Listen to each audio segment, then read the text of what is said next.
रामनवमी निमित्त कृष्णाकाठी उजळणार 11,000 दिवे। श्री रामनवमी निमित्त येथील कृष्णा नदीकाठी माई घाटावर गुरुवारी तब्बल 11,111 दिवे उजळणार आहेत। याशिवाय राम भजन आणि भक्तिगीतांचा कार्यक्रम आणि आकर्षक आतषबाजी केली जाणार आहे। पृथ्वीराज पाटील फाउंडेशन, संस्कार भारती आणि ज्ञानमंथन संस्था सांगली यांनी संयुक्तपणे हा उपक्रम आयोजित केला आहे।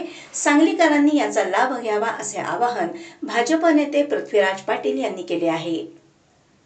ते म्हणाले की रामभक्तीचा अलौकिक सोहळा दरवर्षी सांगलीत कृष्णा नदी काठावर होत असतो। यावर्षीही ती परंपरा कायम राहणार आहे।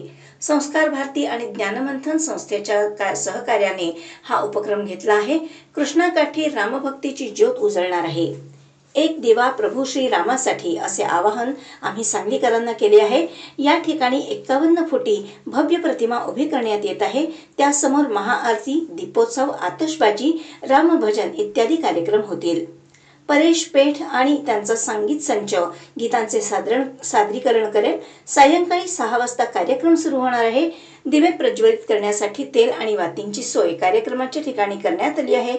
सांगली, मिरज, कुपवाड महापालिका क्षेत्रासह परिसरातील रामभक्तांनी या सोहळ्यात सहभागी व्हावे।